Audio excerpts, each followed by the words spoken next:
Welcome to the deep dive. I'm incredibly excited you were joining us today. Yeah, we have some absolutely phenomenal material to go through. We really do, because today you and I are embarking on a mission to extract what might be, well, it might be the definitive blueprint on how human beings organize, survive, and conquer in high-stakes environments. Right. And it's not just theory. Exactly. Ugh. To do this, we are analyzing an exceptionally dense, historically significant source. It's a masterclass lecture delivered at Stanford University. It's just a gold mine of strategic thinking. It really is. And this lecture features Alfred Lin.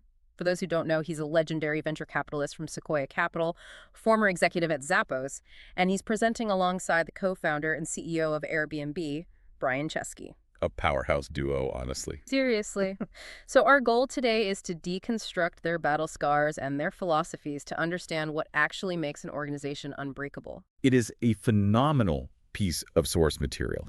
And, what makes it so vital is that it completely demolishes the corporate fluff that usually surrounds our topic today. Yes. The HR jargon. Exactly. We are looking at the architecture of company culture, not as a perk, not as like a list of hollow buzzwords on a break room wall. We're looking at it as a rigorous strategic mechanism for survival. And to truly grasp the gravity of this, I want to take you, the listener, directly into the room for one of the most terrifying moments a leadership team can face. Oh, this story is intense. It's a nightmare. Okay, so the year is 2011. You are the founder of a young, rapidly growing technology company. You've bled for this idea. You really have. You've survived the early days of near bankruptcy.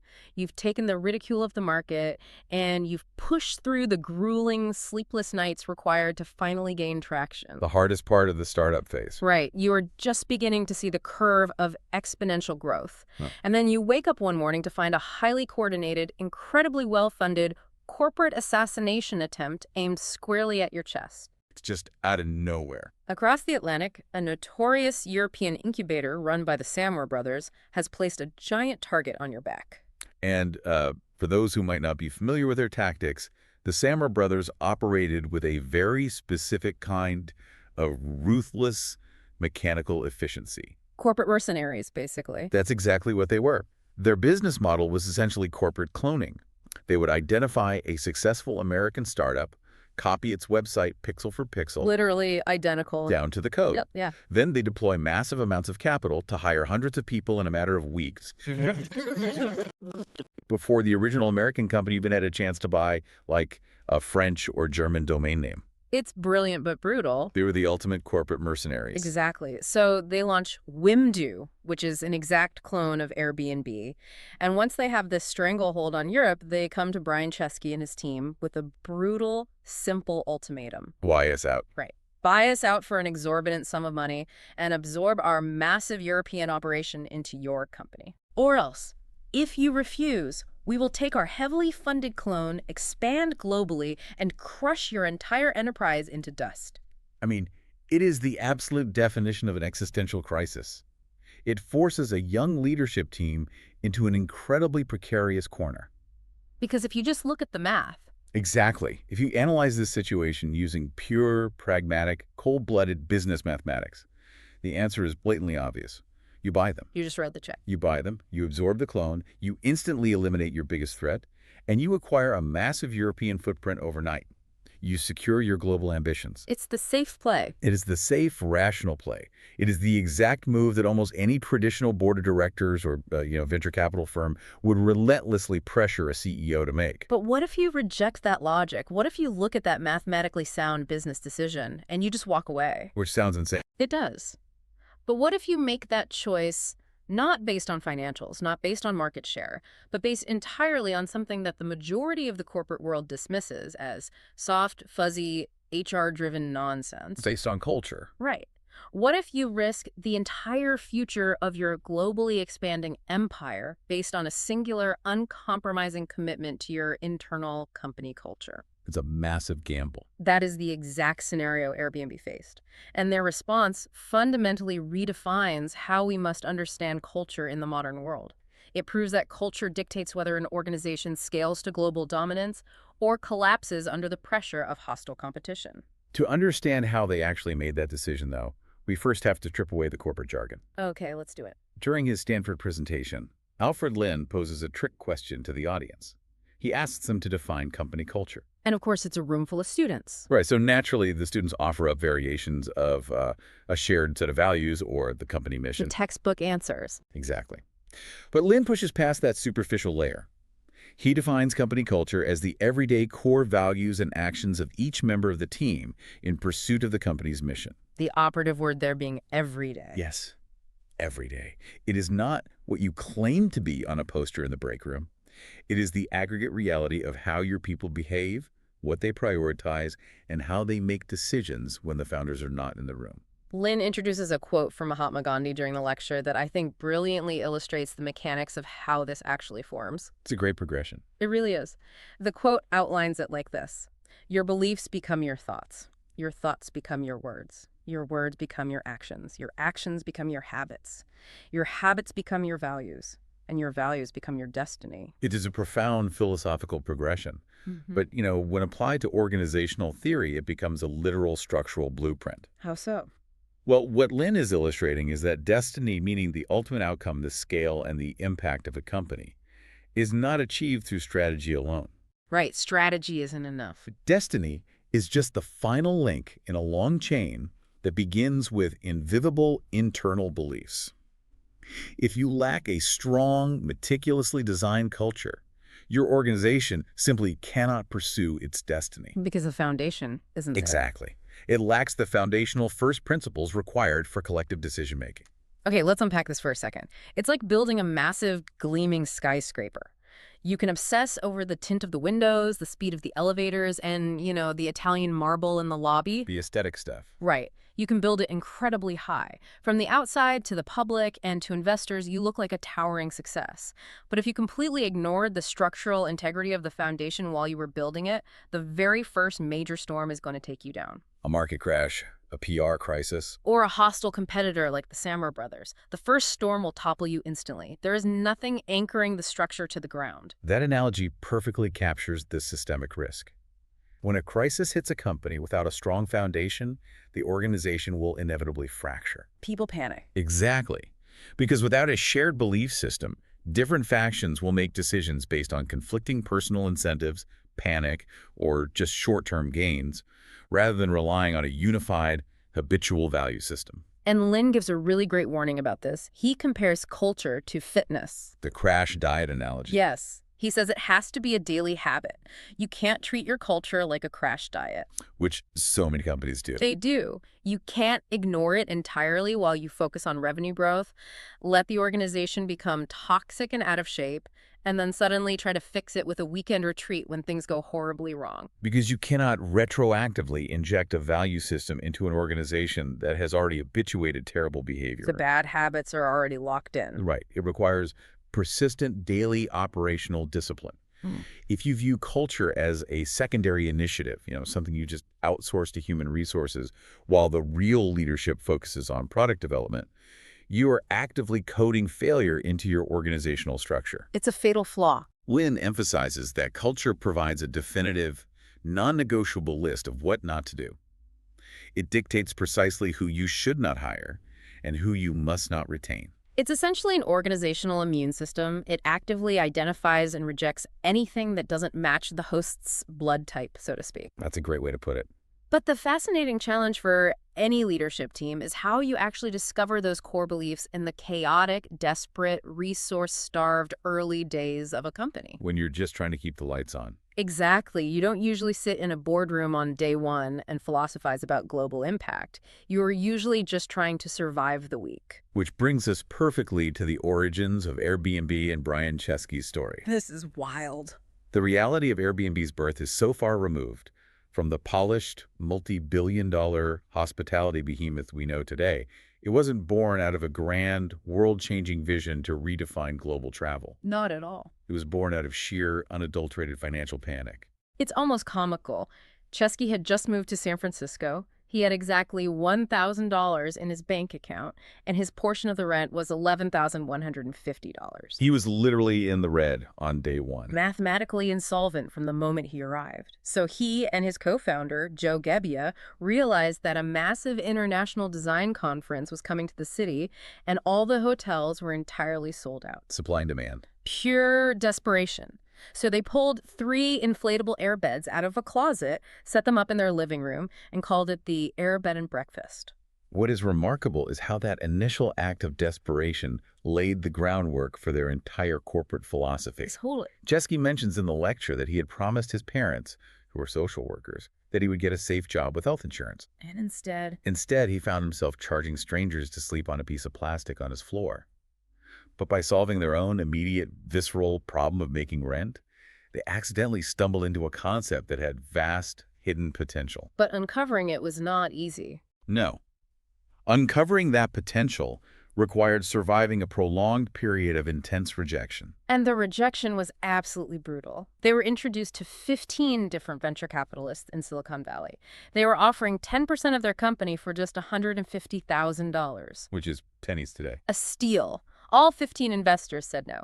Paul Graham, the legendary founder of the startup accelerator Y Combinator, famously heard the pitch, and his immediate response was, "What's wrong with them?" He literally thought they were crazy. People thought the idea of strangers staying in other strangers' homes wasn't just a bad business model.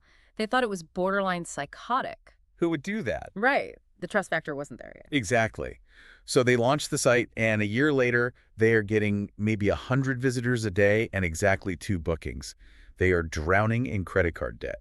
The visual he gives of this is amazing. It is. They had so many maxed out credit cards that they were literally storing them in the plastic sleeves of baseball card binders. This is where the crucible of survival truly forges organizational character. It is the fall of 2008.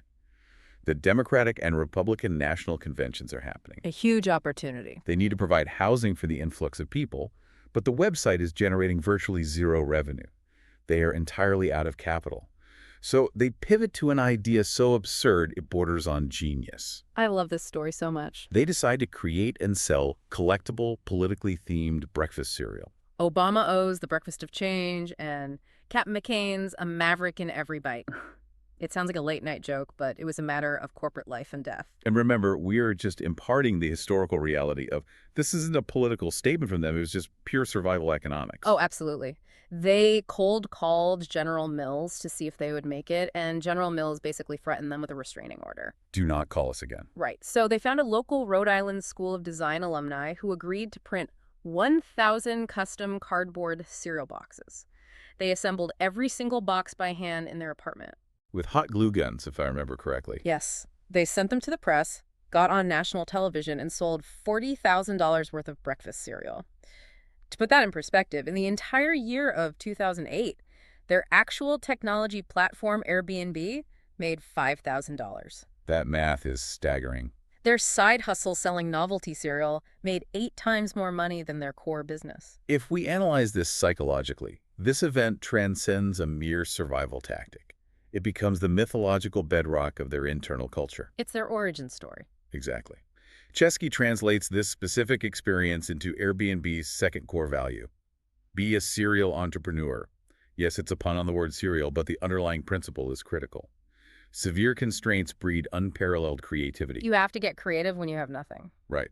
When a company has hundreds of millions of dollars in venture capital, it is incredibly easy to lose your scrappiness. It becomes easy to throw money at problems, to hire expensive consultants, to bloat the organization with unnecessary resources. You get lazy. You do.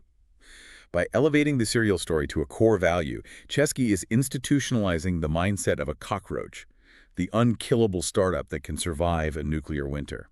And he enforces this in such a brilliantly physical way today. Chesky notes that if a well-funded, highly paid Airbnb employee complains that they don't have enough budget for a project or they lack the resources to execute an idea, Chesky will literally walk over and place a box of Obama O's on their desk. That is just brilliant. It really is. He doesn't have to yell. He doesn't have to write a harsh memo. That physical object is a devastatingly effective cultural artifact. It speaks for itself. It instantly reminds the employee, we built this empire with $0, zero support, and 1,000 cardboard boxes.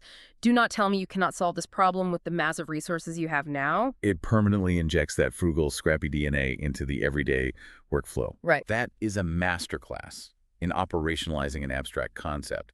However, as the Stanford lecture makes clear, while surviving a crucible builds tremendous character, You cannot scale character organically once you start hiring hundreds or thousands of people, The dynamic changes completely. as you eventually have to formalize that character into a designed, intentional system.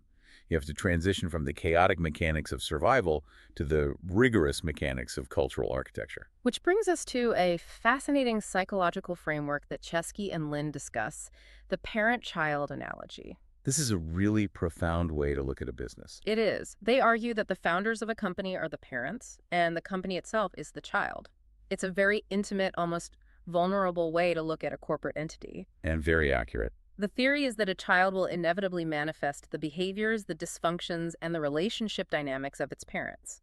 If the founders are dysfunctional, if they are misaligned, if they are secretly resentful of one another, the company the child will grow up to be, in Chesky's surprisingly blunt words, pretty messed up.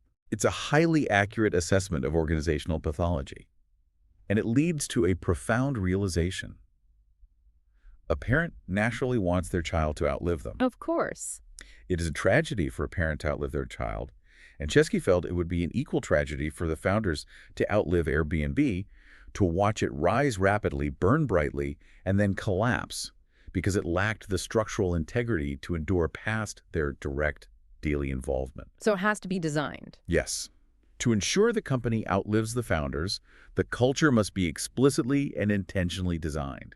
It cannot be left to chance. To figure out how to actually design that, they looked outside their own tech bubble. They looked at companies that had endured for generations. The really long-lasting ones. Right.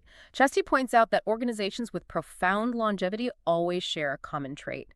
They have a clear mission and a clear shared way of doing things that is entirely unique to them. They looked at Apple, Nike, Amazon, and crucially, they looked at Zappos. Which is how they connected with Alfred Lin and the lead Zappos CEO, Tony Hsieh. The interaction with Tony Hsieh provides one of the most vital lessons in this entire discussion. Zappos was legendary for its company culture, ultimately formulating 10 highly specific core values that defined their legendary customer service. They were the gold standard for a long time. They really were. But when Chesky asked Hsieh about his journey, Hsieh offered a massive caveat. His biggest regret was waiting until he already had 100 employees before he finally wrote down those core values. Let's pause on that because 100 employees doesn't sound like that many in the grand scheme of things. It's still a relatively small startup. Right. So why was waiting that long such a catastrophic regret for him? What actually happens to a company of 100 people if the values aren't defined? Because if you just put 100 random people in a building and tell them to work hard without defining the behavioral boundaries, human nature takes over. Factions form. Exactly. You aren't designing a culture. You are letting weeds grow in an untended garden. By the time you reach 100 people, the shadow culture is already concrete. It's already baked in. It is. You might get an incredibly aggressive, cutthroat sales clique over here that drives revenue but alienates everyone else. You might get a resentful, isolated engineering team over there. And then what happens? You start hiring brilliant jerks who hit their KPIs but make the people around them miserable. When you finally try to introduce core values to a group that has already organically developed its own diverse, often conflicting habits, it feels like a corporate imposition. It feels fake to them. It feels completely fake. You end up having to fire high-performing people simply because their organic habits are toxic to the new system you are trying to implement. You are reacting to the culture, not leading it. That makes perfect sense. Airbnb took this regret to heart and did something almost unheard of in Silicon Valley. They wrote their core values before they hired their very first employee. Before employee number one. Before number one. And finding that first employee wasn't just about filling a technical gap. They were looking for an engineer, but the search took them 4 to 5 months. That is an eternity in startup time. It's an eternity. They sifted through thousands of resumes and personally interviewed hundreds of candidates for one single role. Because this completely rewrites the fundamental physics of how a startup views hiring. The underlying philosophy is that the first engineer does not just bring technical skill, they bring the foundational blueprint for the next 1,000 employees. They set the DNA. Exactly. If you compromise on the first hire, you compromise the entire future trajectory of the company. Okay, I want to push back on something here because the terminology they use gets a little intense. The word diversity gets thrown around a lot in corporate environments, usually in a very broad demographic sense. Sure, yeah. But Chesky and Lin argue that while you absolutely must demand diversity in background, age, gender, and life experience to build a robust team, you must demand absolute, uncompromising homogeneity in beliefs and values. That's a strong phrase. Hold on. Uncompromising homogeneity. In 2026, that sounds terrifying. That sounds like a corporate cult. If everyone thinks exactly the same way, aren't you just building a giant echo chamber that's going to stifle any real innovation? It is a phenomenal question, and it is the exact trap many companies fall into.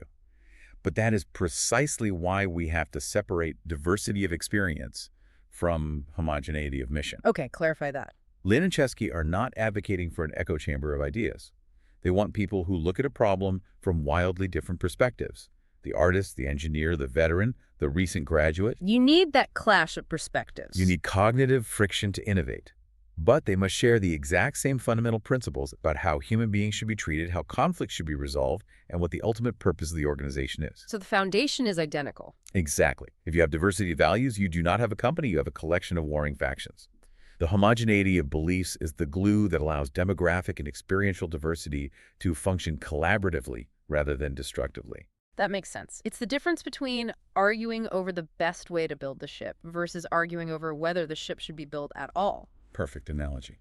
So, if you are a manager listening to this, how do you realistically test for beliefs in a 45-minute interview? How do you prevent people from just parroting your corporate buzzwords back to you? How did Airbnb mechanize this? They implemented a dual-track interviewing system designed to completely separate technical evaluation from cultural evaluation. This neutralizes functional bias. How does the first track work? The first track is the functional interview. This is purely to ensure the technical bar is relentlessly rising. Chesky would ask the functional managers a highly provocative question. If you could hire anyone in the world, would you hire the person sitting across from you? That sets a very high bar. It does. The goal is to ensure every new hire is demonstrably better than the people who came before them. But the second track, the core value interview, is where the real mechanism lies.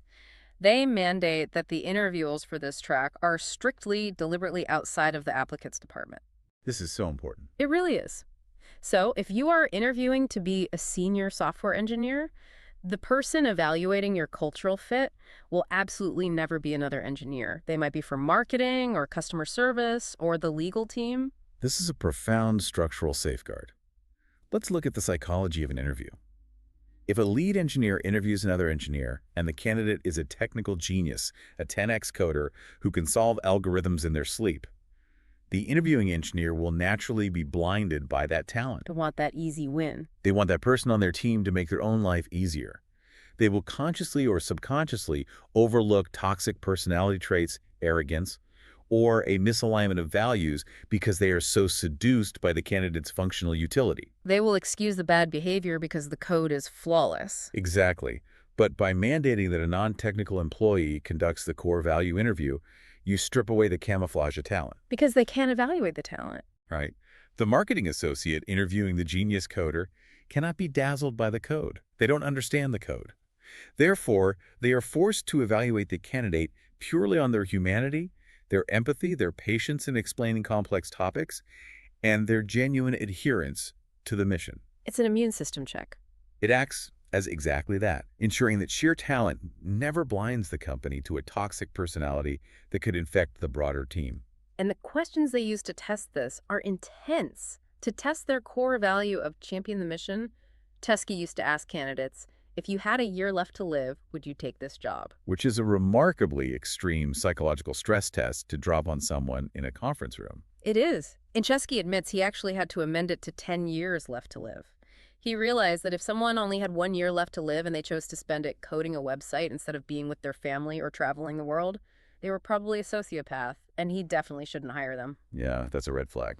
A massive red flag. But the 10-year time frame is fascinating. 10 years is long enough that you still have a career, you still have a life's work to accomplish, but short enough that you suddenly realize your time on Earth is finite. It forces a reckoning. It forces the candidate to evaluate, is this just a paycheck or is this a calling? Do I actually believe in what this company is putting into the world? If you're listening to this and you manage a team right now, look around. Ask yourself, would the people sitting next to you pass the 10-year test? It directly mirrors the famous parable of the two men laying brick. You approach the first man and ask, what are you doing? And he replies, I'm building a wall. A job. Just a job. You approach the second man, doing the exact same physical labor, sweating just as hard, and ask the same question. He replies, I am building a cathedral. A calling. Airbnb designed an entire corporate architecture specifically to screen out wall builders. They are exclusively hunting for cathedral builders. Individuals who possess a deep internal desire to contribute to a legacy that extends far beyond their immediate functional tasks. That distinction between a job and a calling is the bedrock of their internal culture. But eventually, you have to launch. A company doesn't just talk to itself in a vacuum, it has to project itself to the market. The internal meets the external. Right, so you've built this perfect, insulated internal culture. But the second you launch, that culture crashes into the outside world, into consumers, and into hostile competitors. Alfred Lin introduces the concept that culture and brand are not two separate departments. They are deeply connected. They are two sides of the exact same coin. Culture is how the company operates internally. Brand is the promise that is projected externally. You cannot have a strong brand with a weak or toxic culture because the internal reality will always eventually leak out to the consumer. Chesky illustrates this beautifully by referencing Apple in 1997. When Steve Jobs returned to Apple, the company was hemorrhaging money, morale was abysmal, and they were decisively losing the PC war to Microsoft. It was a very dark time for them. It's very dark. The conventional marketing strategy, the logical business move would have been to sell bits and bytes, to run advertisements claiming their screens were 20% brighter, their processors were faster, their hard drives were larger. Competing on features. Competing purely on utility. Instead, Jobs launched the Think Different campaign.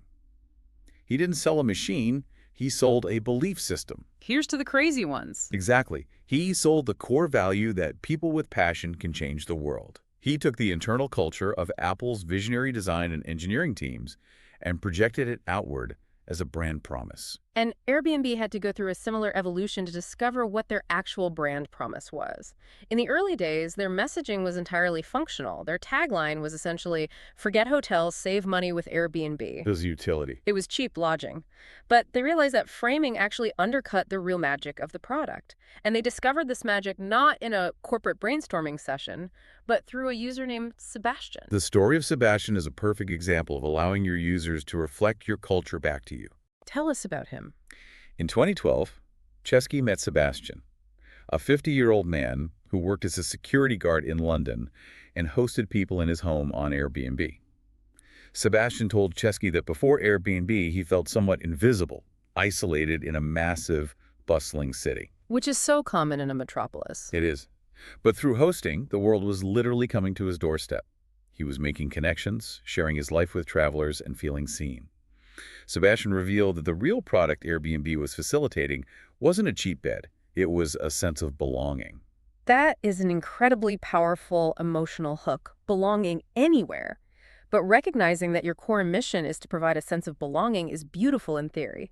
How on earth do you operationalize and scale an emotion like belonging? That's the billion-dollar question. In the early days, when the platform was just starting to work, Chesky and Joe Givier would literally fly to New York, go door to door, and physically stay with their users. Hand-to-hand combat, basically. They acted as their own customer service. They brought professional cameras to photograph the apartments themselves because they realized terrible, grainy cell phone photos were killing trust and ruining bookings.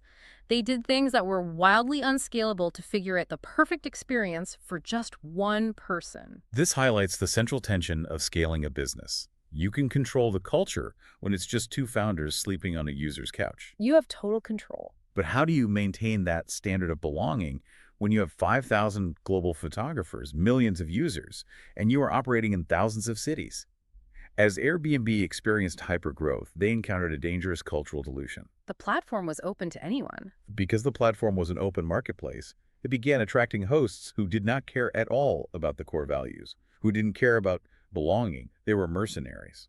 Remind me, for anyone who hasn't taken an economics class recently, how does the classic tragedy of the commons actually apply to someone renting out a spare bedroom on a tech platform? Okay, so the tragedy of the commons describes a situation where individuals with access to a shared resource act in their own self-interest, and in doing so, ultimately deplete or destroy that shared resource. Okay, so what is the shared resource here? In Airbnb's case, the shared resource is the brand's reputation and the trust of the guest community.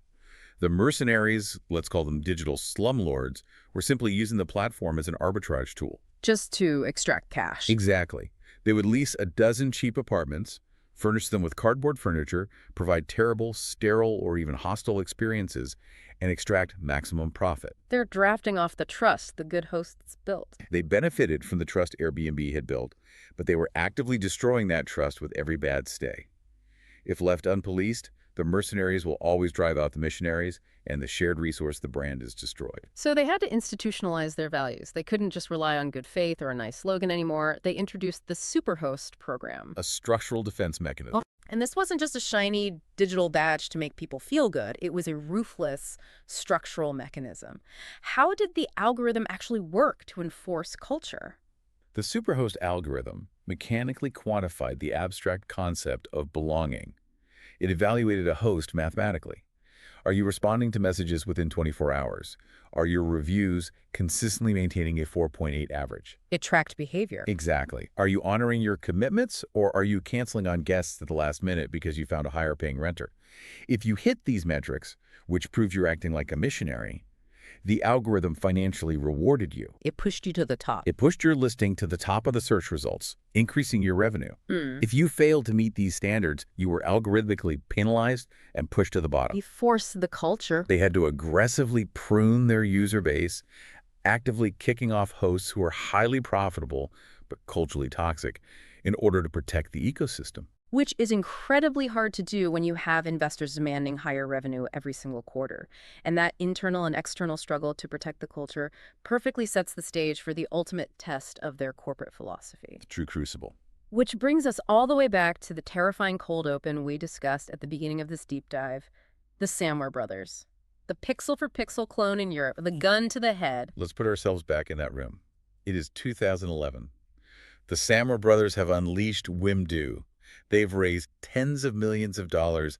They have hired 400 people almost overnight. An instant army. They are brutal, they are fast, and they are threatening to annihilate Airbnb's global expansion before it even truly begins.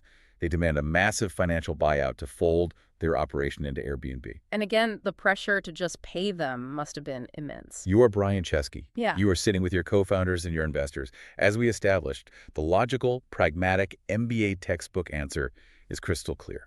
You buy them. It mitigates risk. It secures Europe. It is the safe play. But this is where the entire lecture, every theory about Gandhi's progression of destiny, the parent-child analogy, the 10-year interview question, this is where it all coalesces into a single high-stakes decision. It all comes down to this.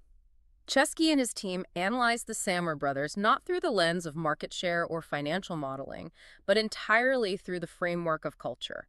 And their conclusion was devastatingly simple. The DNA was wrong. The Samwer Brothers and the 400 people they had rapidly hired were the ultimate mercenaries. They did not care about a sense of belonging. They did not champion the mission. They were there for a quick, lucrative exit. They were the exact opposite of cathedral builders. They were just aggressively building a wall to hold Airbnb hostage. And the Airbnb leadership realized that if they bought the clone, they wouldn't just be acquiring European market share. Think back to our immune system analogy. And the host would reject the organ.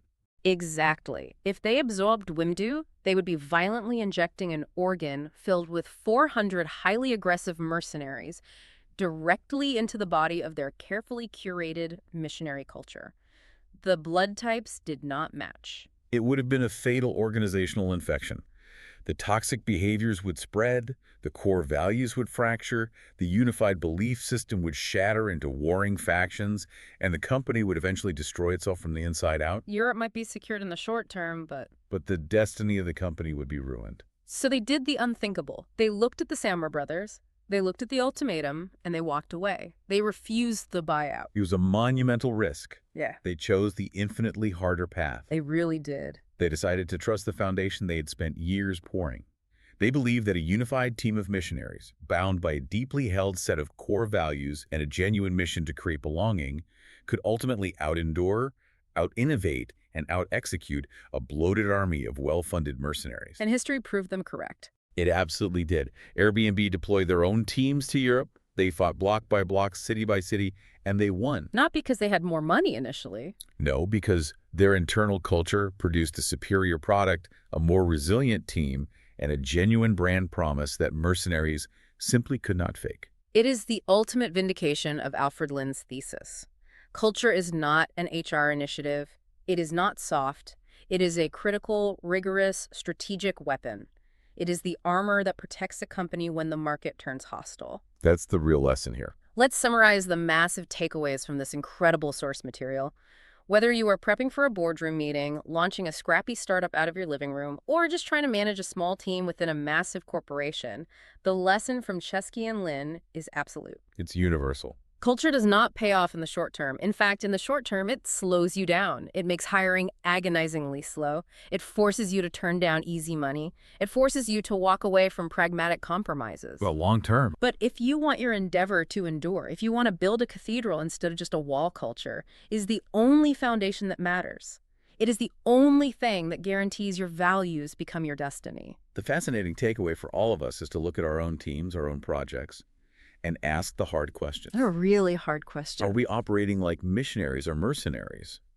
Have we clearly defined our core values, or are we waiting until the room is full to figure out what we stand for? Right.